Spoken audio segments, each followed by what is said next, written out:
네, 해오림교회 사순절 말씀 묵상 시간입니다. 본문은 누가복음 4장 1절로 13절을 잡아봤습니다. 제목을 붙이자면 예수님께서 시험을 받으시다.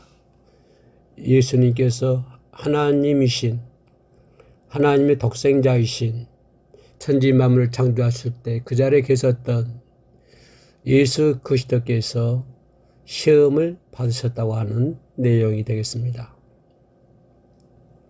믿는 사람들은 예배자, 복음의 사람들은 예배를 통해서 인간의 죄와 유한성을 기억하게 되고 인간이 하나님의 용서와 도우심을 얼마나 필요로 하고 있는지를 다시금 인식하곤 하는 것이 바로 예배입니다. 예배의 전통은 대략 주후 10세기까지 거슬러 올라가는데 예배자의 이마에 재를 바르면서 너는 흙이니 흙으로 돌아갈 것이다 라는 말을 함으로써 하나님 앞에선 인간의 진실된 모습이 무엇인가를 보여주는 사순절의 아주 특별한 것이 예배인 줄로 생각이 됩니다.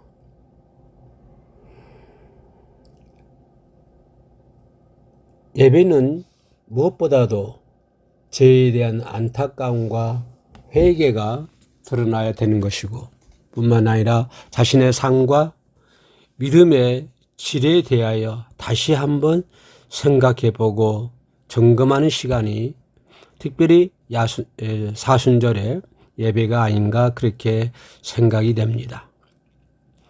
귀중한 예배들의 모습을 보면 모두가 성경적이고 또한 신학적인 의미들이 한국 교인들에게 제대로 전달되지 않았고 또 교육되지 않고 그러다 보니까 한국교회 교인들에게 외면당하고 오해받고 거부되고 있는 것은 우리들의 신앙의 성숙을 위하여 참으로 안타까운 일이라 아니할 수가 없습니다.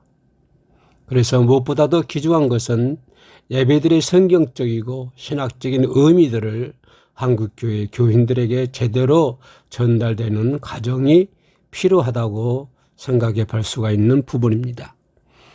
교회의 전통과 교인에게 대한 전파, 교육은 앞으로 한국교회 목회자들이 가져야 할 과제가 아닐 수가 없는 것입니다. 예수 그리스도의 고난을 생각하며 부활절 전까지 40일간을 사순절이라 합니다. 이것은 참으로 우리 한국교회 안에 한국교회뿐만 아니라 모든 기독인들이 가져야 할 참회의 기간이 사순절이 아닌가 그렇게 생각이 됩니다. 참회 기간이 왜 40일인지에 대해서는 여러 가지 설이 있습니다만은 무엇보다도 40일 동안 계속된 노아의 홍수에서 비롯되었다고 하는 이야기도 있는가 하면 또는 모세가 시내산에서 십계명을 받기 위해 40일을 기도했다는 그런 사실 또는 예수님의 광야의 40일 단식 사건을 40일의 근원으로 보기도 합니다. 또 다른 측면에서 보면 11조 개념으로부터 출발하여 1년의 10분의 1인 36일에 4일 더해서 40일간의 사순절이 되었다는 그런 설명이 있기도 합니다. 아무튼 어떤 것이 옳은 이야기는 잘 모르겠습니다. 그러나 하여간 믿는 이들은 그의 1년의 삶 중에서 40일을 구별하여 신앙의 정진을 위하여 사용하고 있다는 것에 큰 의미를 두어야 될 줄로 믿습니다.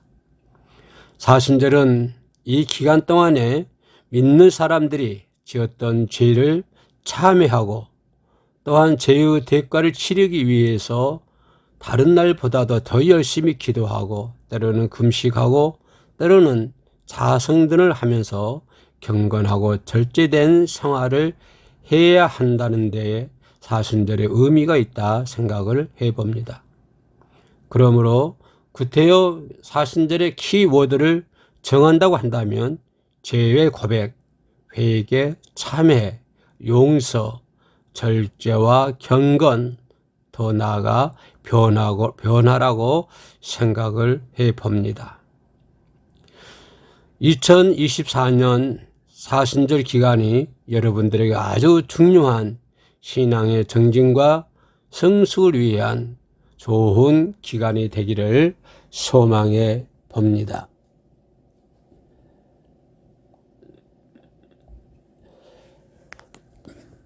본문을 통하여 우리는 첫 번째 고난이라고 할 수 있는 광야에서의 40일 동안의 금식과 그가 겪어야만 했던 시험과 유혹에 대하여 생각을 해보려고 합니다. 성령에 이끌려 의한 광야 생활이라고 할 수 있겠지요. 성경은 예수님이 세상 사람들 앞에서 본격적인 활동을 나서기 전에 먼저 그는 광야에서 혼자만의 시간을 가졌음을 기록하고 있습니다. 그는 성령에 이끌려 광야로 가서서 40일 동안 악마의 시험을 받으셨다고 2절에 기록하고 있습니다. 성경은 이 기록에서 두 가지 사실을 강조하고 있는데, 첫째는 예수님의 광야 생활이 성령에 이끌려 의한 것임을 가르쳐주고 있고, 둘째는 예수님의 광야 생활이 단순한 어떠한 고독의 훈련이 아니라 악마와의 싸움이었음을 보여주고 있다는 데에 우리는 사실을 두고 거기다가 관심을 더욱더 기울여야 될 줄로 믿습니다.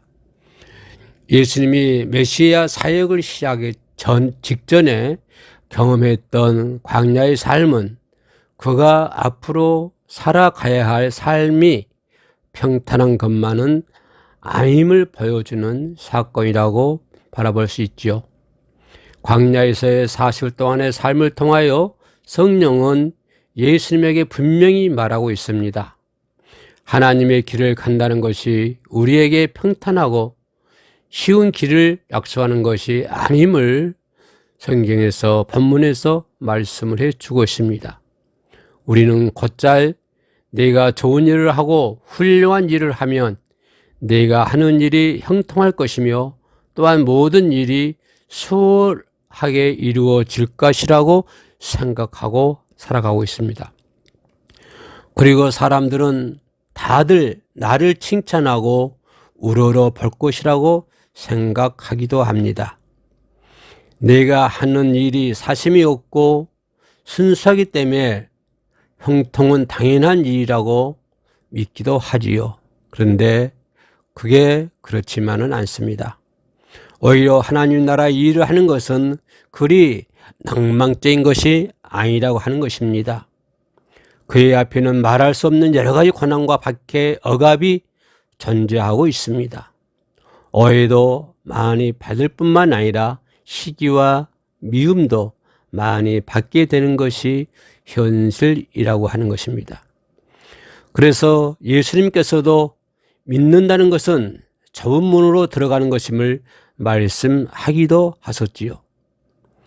믿음의 길을 가는 것은 세상으로부터 박해와 미움이 있을 것이라고 말씀하시면서 고난이 크면 클수록 그리고 박해가 많으면 많을수록 오히려 기뻐하고 기뻐하라고 가르쳐 주고 있습니다.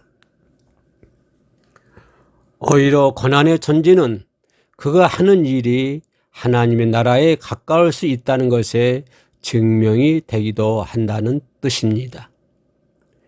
주님은 하나님의 뜻대로 살아가고 하나님의 나라를 이루는 것은 고난을 각오하지 않으면 안 된다는 사실을 그의 생애에 통해서 삶을 통해서 우리들에게 가르쳐 주고 있습니다.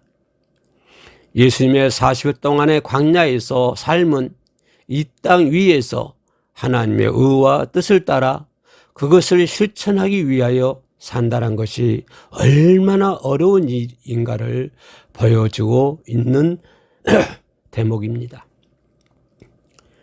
믿음의 삶이 낭만적인 것이 아니며 오히려 오늘의 기록에서 악마로 상징되고 있는 세상의 거대한 물결과 치열하게 싸워 나아가야 하는 것임을 보여주고 있습니다. 그 싸움은 예수님이 광야에서 고독하게 싸우셨던 것처럼 우리를 고독하게 만들지도 모르겠습니다. 그 싸움은 악마의 싸움이었듯이 결코 쉬운 싸움은 아닌 것입니다. 그러나 그 싸움은 성령에 이끌려 의해 시작된 것이기에 승리를 미리 약속받고 하는 넉넉히 이기는 싸움이라고 말할 수 있습니다. 그러기에 우리는 오늘도 예수님이 광야의 40일 동안의 악마의 싸움에서 이기신 것처럼 승리에 대한 확신을 가지고 어떤 어려움과 고난 속에서도 묵묵히 하나님의 나라를 향하여 우리의 발걸음을 옮겨 놓을 수 있는 저와 여러분이 되시기를 주의 이름으로 축원합니다. 감사합니다. 샬롬.